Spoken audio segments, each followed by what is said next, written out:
Καλησπέρα. Αν και ένα μήνα μετά, φάσα να κάνω την εργασία. Όχι, βρήκα χρόνο να κάνω την εργασία λόγω δουλειάς. Δεν ξέρω αν ακούγομαι.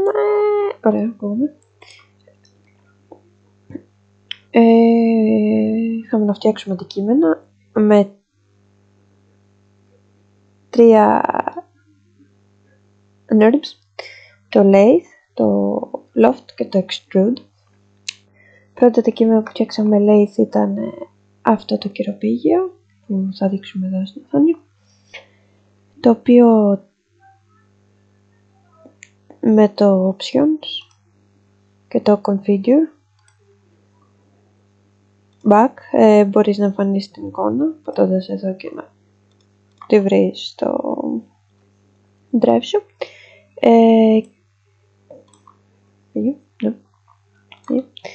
Και με το spline που είναι εδώ, το freehand ή με όποιο βολεύεστε, εγώ με το freehand έκανα, έφτιαξα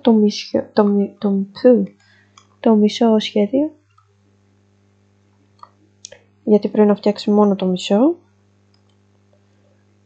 Μετά πρόσθεσα το lathe, το οποίο το βρήκα εδώ, και βγήκε αυτό το τελικό αποτέλεσμα, ολόκληρο το κυροπήγιο. Στο περίπου. Next.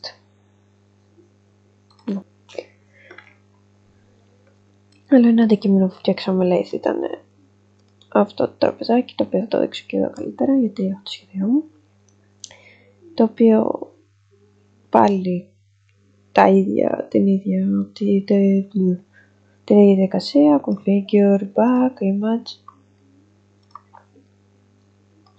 spline, εδώ freehand, φτιάχνεις το μισό σχέδιο, μετά βάζεις το lathe, το τραβάς το spline κάτω από το lathe, να γίνει παιδί του, και βγαίνει αυτό το τελικό αποτέλεσμα. Πάλι στο περίπου.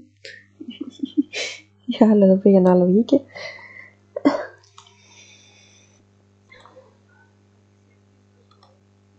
Πριν λίγο το φτιάξω το loft. Λοιπόν, έφτιαξα αυτό, εδώ το βάζω με το loft. Με την ίδια διαδικασία options, configure, image. Μετά πήρα κύκλους, εδώ πέρα το cycle. Έβαλα να γίνει χz και το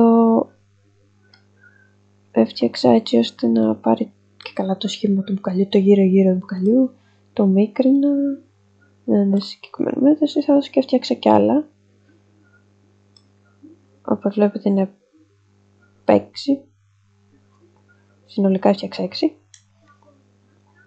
Μετά πρόσθεσα το loft. Τα έβαλα κάτω το loft όλα, τα πήρα έτσι και τα έσυρα κάτω το loft να γίνει παιδιά και βγήκε αυτό το βάζο. Ως αποτέλεσμα. Έκανα κάτι άλλο. Όχι.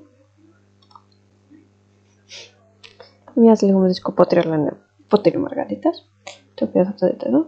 Πάλι με την ίδια διαδικασία, έκανα ακριβώς τα ίδια, ποτήρια, κύκλους, loft από κάτω, το πάτρεψα και βγήκε αυτό.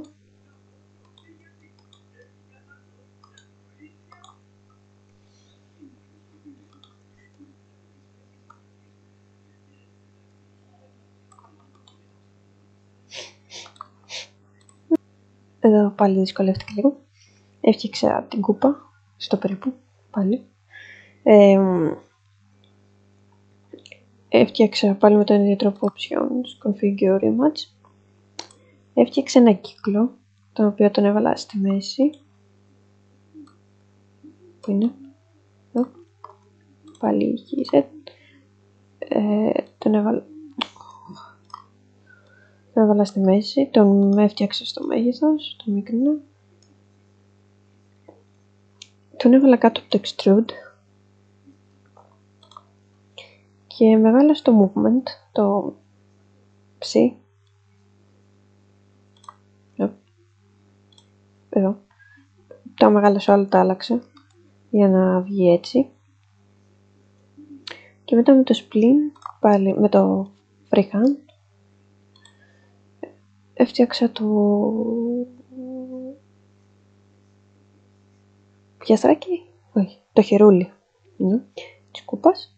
Πάλι extrude, πάλι το βάζεις κάτω από extrude εννοείται και αλλάζει λίγο το movement για να φτιαχτεί. Με προσοχή βέβαια, γιατί είναι μετά δεν να ξαναβρεις που ήταν.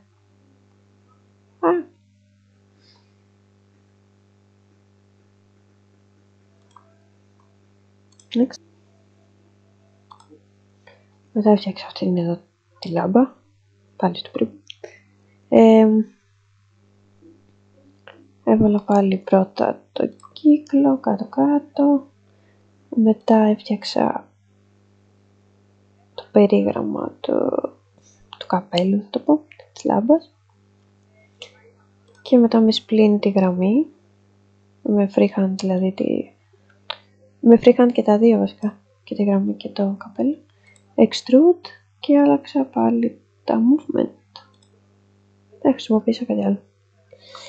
Αυτό στο σημερινό επεισόδιο, δεν ξέρω πότε θα ανέβει, ελπίζω σύντομα, συγγνώμη για την καθυστέρηση. Goodbye!